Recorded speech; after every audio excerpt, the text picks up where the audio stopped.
Ecclesia സേംബർ റിഫോർമാന്ത എസ്റ്റ് എന്ന പ്രസിദ്ധമായ വിശുദ്ധാഗസ്തീനോസിൻ്റെ ഒരു ചിന്താശകലമുണ്ട്. സഭ നിരന്തരം നവീകരണത്തിന് വിധേയമായിക്കൊണ്ടിരിക്കണം. സഭയുടെ ആദ്യകാലം മുതലുള്ള ചരിത്രം നോക്കിക്കഴിഞ്ഞാൽ എപ്പോൾ സഭയിൽ നവീകരണത്തിൻ്റെ ആവശ്യകത വന്നു അപ്പോഴെല്ലാം പരിശുദ്ധാത്മാവിനാൽ പ്രചോദിതരായി സഭാപിതാക്കന്മാരിലൂടെ സംസാരിക്കാൻ ഇടവന്നിട്ടുണ്ട് എന്ന് നമുക്കറിയാം. രണ്ടാം വത്തിക്കാൻ കൗൺസിൽ വിളിച്ച് ചേർത്തുകൊണ്ട് ജോൺ 23-ാമൻ മാർപ്പാപ്പ സഭയുടെ അധുനാതനീകരണം എന്ന ഒരു ലക്ഷ്യത്തോടുകൂടി പ്രവർത്തിക്കുകയുണ്ടായി.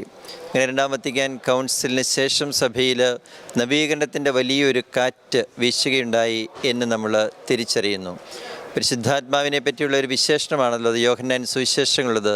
കാറ്റ് എവിടെ നിന്ന് വരുന്നു, എവിടേക്ക് പോകുന്നു എന്ന് നമുക്കറിഞ്ഞുകൂടാം. എന്നതുപോലെ ഇന്ന് ഈ ആധുനിക കാലത്തിൽ കേരള സഭയിൽ നവീകരണത്തിൻ്റെ ഒരു കാറ്റ് വീശുകയാണ്. KCBC സമ്മേളനത്തിൽ 2-3 വർഷം മുമ്പ് നടന്ന ഒരു KCBC സമ്മേളനത്തിലുള്ള ഒരു ആത്മപരിശോധനയിലൂടെ ഒരു വിലയിരുത്തലിലൂടെ വന്ന ഒരു ആശയമാണ് കേരള സഭ നവീകരണ ലക്ഷ്യമാക്കി ഏവരും പ്രവർത്തിക്കണം എന്നത്. ആ ചർച്ചകളുടെ തുടർച്ചയായിട്ടാണ് 2023 ഡിസംബർ ആദ്യവാരം വല്ലാർപാടത്ത് വെച്ച് ഒരു ദിവ്യകാരുണ്യ കോൺഗ്രസ് നടക്കുന്നത്. അതിനുള്ള ഒരുക്കങ്ങളൊക്കെ ഇപ്പോൾ നടന്നുകൊണ്ടിരിക്കുകയാണ്. ചർച്ചകളിലൂടെയും സെമിനാറുകളിലൂടെയും പങ്കുവയ്ക്കലിലൂടെയും എല്ലാം അങ്ങനെ നവീകരണത്തിൻ്റെ വലിയൊരു കാറ്റ് വീശുവാനായിട്ട് എല്ലാവരുടെയും ഇടയിൽ മാനസാന്തരത്തിന് കാരണമാകുന്നതിന് വേണ്ടി ഈ പദ്ധതികളെല്ലാം സഹായിക്കുമെന്നുള്ളത് ഉറപ്പാണ്. ദിവ്യകാരുണ്യ കോൺഗ്രസ്സിലൂടെ അനേകം ആളുകൾക്ക് ആത്മീയ ഉണർവുണ്ടാവും എന്നത് വ്യക്തമാണ്. നമുക്ക് ഇതിൻ്റെ എല്ലാം ഫലപ്രദമായ നടത്തിപ്പിന് വേണ്ടിയിട്ട് പ്രാർത്ഥിക്കാം.